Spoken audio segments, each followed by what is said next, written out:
Hey everyone, I'm Dr. Kem, and welcome to today's Explainer. I gotta tell you, I'm absolutely pumped you're here, because today we're solving a mystery, and it's a mathematical mystery happening literally right under our noses all the time. Here's a little secret for you. If you're only looking at averages, well, the data is totally lying to you. You are getting exactly half the story. So today we're gonna uncover that missing half. We are diving deep into measures of dispersion, basically the mathematical tools that reveal the true shape, consistency, and reality of the numbers all around us. Okay, so picture this. You've got two data sets, right? And they share the exact same center point. If you were only relying on the mean, you'd probably just shrug and say, hey, these two populations are completely identical. But, wow, they are entirely different realities. One is vastly spread out, hitting all the extremes, while the other is tightly, neatly clustered right around the middle. Whether we're talking about test scores in two different classrooms, or maybe the wealth of two different nations, or even how precise a manufacturing machine is, knowing where the center is, it's just totally insufficient if you don't know how the data behaves around that center. This right here, this is the missing half of our data story. So how exactly do we capture this missing half? Well, we use what's called statistical dispersion. By definition, this is simply the extent to which a distribution is stretched out or squeezed together.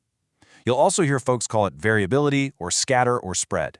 It's essentially a non-negative number that starts at 0, which only happens if every single piece of data is completely 100% identical, and it goes up as the data gets more diverse and spread out. Before we get into the nitty-gritty tools, just keep this one fundamental idea in your head. We are basically trying to put a number on the stretchiness of our data. All right, let's get into Section 1, range. It's simple, but as we'll see, it's pretty flawed. This is the very first and honestly the most basic tool in our statistical detective kit. It's super simple, it's quick, but yeah, deeply flawed. Calculating the range is incredibly easy. Literally just take the maximum value and subtract the minimum value. Imagine we've got a data set of how many pets people own in a neighborhood. The person with the most has 9 pets, and the person with the fewest has 1. We just do 9 minus 1, boom, we have a range of 8. Quick and dirty. It's usually exactly what students ask their teacher for after a test, right? Just to quickly gauge how wide the grading scale was. But here's the catch. The range has some fatal flaws. First off, it completely ignores every single data point in the middle. Like they don't even exist to the range. It only cares about those extreme edges. And because of that, it is highly sensitive to outliers. Think about it. If just one single person in our neighborhood had, say, 50 pets, a range would absolutely skyrocket, even if literally everyone else only had 1 or 2. Looking at just the extreme edges doesn't give us the full picture of what's happening inside the data. And looking at these data sets perfectly illustrates that exact problem. Notice how all three of them range from -15 to +15? They all share a mean of 0. And yep, all of them have a range of exactly 30. But look at how they're distributed. Set 1 is highly concentrated right at the center, with just 2 extreme outliers. Set 3, on the other hand, is completely evenly spread out across the entire spectrum. The range alone completely fails to capture how this data actually behaves in reality. We absolutely need a better tool. Which brings us to Section 2, the deviation dilemma. Okay, so if looking at just the extreme edges is a bust, we need a method that looks at how every single data point deviates from that average center. Let's jump back to our pet counts. Let's say the mean number of pets is 5. We calculate the deviation by taking each actual pet count and subtracting that mean of 5. The person with 1 pet, they have a deviation of -4. The person with 9 pets gets a deviation of +4. But check out what happens when we total them up. We hit a massive mathematical wall right here. If we try to just add up all these deviations to find some sort of average spread, the positives and the negatives perfectly cancel each other out to 0. And spoiler alert, this will happen every single time. It's an ironclad mathematical rule. The sum of raw deviations from the mean is always 0. So, the million-dollar question. How do we fix this? I mean, human intuition immediately screams a very logical solution, right? If the negative signs are the problem causing the 0, why don't we just strip them away? Why not just take the absolute values of these distances?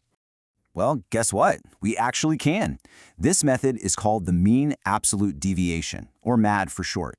You just take the absolute value of all those deviations, turning everything positive, and average them out. It works intuitively. Honestly, it's exactly the kind of mental math you do when you're trying to split a restaurant bill fairly, especially when you know a couple of friends ordered way more than the average. It is a fantastic, robust measure that gives every deviation its proper place without overcomplicating the whole shebang. But here is where we hit a fascinating split in the world of data. On one side, we have the mean absolute deviation, or MAD. It's highly intuitive, super easy to teach, and really robust for messy, real-life data. Social researchers absolutely love it. But then on the other side, we have the standard deviation. This method squares the differences instead of just dropping the negative signs. You might be wondering, why on earth would statisticians choose the vastly more complicated method of squaring things? The answer actually lies in higher-level calculus and statistics. You see, the absolute value function creates this really sharp V shape on a graph, and in calculus, that sharp point makes it undifferentiable. You literally can't easily find the slope there. But by squaring the numbers instead, we create a beautiful, smooth, differentiable curve. And squaring doesn't just get rid of the negative signs. It heavily punishes extreme outliers. A deviation of 4 suddenly becomes 16. Most importantly, though, squaring unlocks the heavier, advanced mathematics we need later on for things like standardizing data, finding correlations, and running complex regression models. All right, moving on to Section 3, Standard Deviation and Variance. Let's see how this squaring trick builds our most famous statistical tools, standard deviation and variance. These are the heavy hitters, the absolute standard in the scientific world. Here's the step-by-step recipe for finding sample variance. First, find the deviations from the mean, just like we did before. Second, square every single one of those deviations, saying goodbye to negative signs and punishing those outliers. Third, sum all those square deviations up. And finally, divide by the number of observations minus 1. Now, why n minus 1 instead of just n? It's actually a clever little correction factor to account for the bias of using a smaller sample instead of the whole population. If we run our neighborhood pet counts through this exact process, our average squared deviation, which is our sample variance, comes out to 6.5. Variance is incredibly powerful. Let's review its core rules. First, it's always non-negative, because, we squared everything. Second, it equals 0 if and only if every single value in your dataset is completely identical, meaning absolutely no spread. And third, it elegantly increases as the spread of the data increases. It is mathematically gorgeous, but, yep, it has one massive, glaring practical problem. Our variance was 6.5, but 6.5 what? 6.5 squared pets? I mean, that makes absolutely no sense in the real world. You literally can't have a squared pet. So to solve this annoying little unit problem, we simply take the square root of the variance, enter the standard deviation. The square root of our 6.5 variance gives us a highly practical standard deviation of roughly 2.55 pets. Finally, now we can confidently say, on average, the number of pets deviates from the mean by about 2.55 pets. It brings our spread right back into the original, understandable units of our actual data. Which leads us to Section 4, Relative Dispersion, the CV. So we now have an amazing tool with the standard deviation. But what happens when we face the ultimate statistical nightmare, trying to compare apples to oranges? Consider this real-life laboratory quality control scenario. We're comparing two methods for testing glucose. Hexakinase has a standard deviation of 4.8. Glucose oxidase has a standard deviation of 4.0. Now, if you only look at those standard deviations, you'd probably jump to the conclusion that the glucose oxidase method is more precise, right? Its spread is smaller. But hold on, look at their means.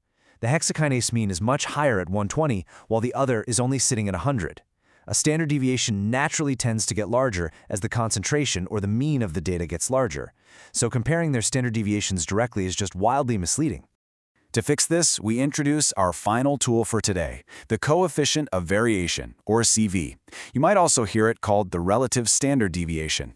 Honestly, this is the ultimate statistical equalizer. It is simply the ratio of the standard deviation divided by the mean, and then expressed as a percentage. Let's run the math on our glucose lab tests. 4.8 divided by 120 is 4%, and 4.0 divided by 100 is, you guessed it, also exactly 4%.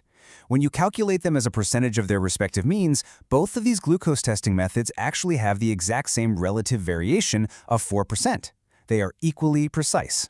Without the coefficient of variation, we would have made a completely incorrect scientific conclusion. The advantages of this are massive. The coefficient of variation gives us unit-free comparisons. Since it's a percentage, those original units just cancel out. Plus, it's always relative to its specific mean. Think about it. A spread of 10 means something very, very different if your average is 100 versus if your average is 1,000. This amazing tool lets us check the reliability of two completely different suppliers, or even compare the volatility of a tiny penny stock against a massive tech giant, all on a perfectly even playing field. And practically speaking, this allows us to concisely report a final, highly informative result to the world. We don't need to write out a massive paragraph. We can simply say our result is 52.2 plus or minus a relative standard deviation of 4.6%. Boom! In just a few characters, you've clearly communicated both the center of your data and exactly how stretchy, reliable, and dispersed that data actually is. So, we have journeyed from the beautifully simple but flawed range, all the way to the mathematical elegance of standard deviation, and finally to the comparative power of the coefficient of variation. You now know the real secrets of statistical dispersion. Which leaves me with one final question for you. The next time you're handed an average, whether it's test scores, political polling, or income stats, will you just accept it at face value, or will you ask to see the missing half of the data? I'm Dr. Kim, and I really hope you never look at an average the same way again. Thanks so much for joining me on this explainer, and keep asking questions.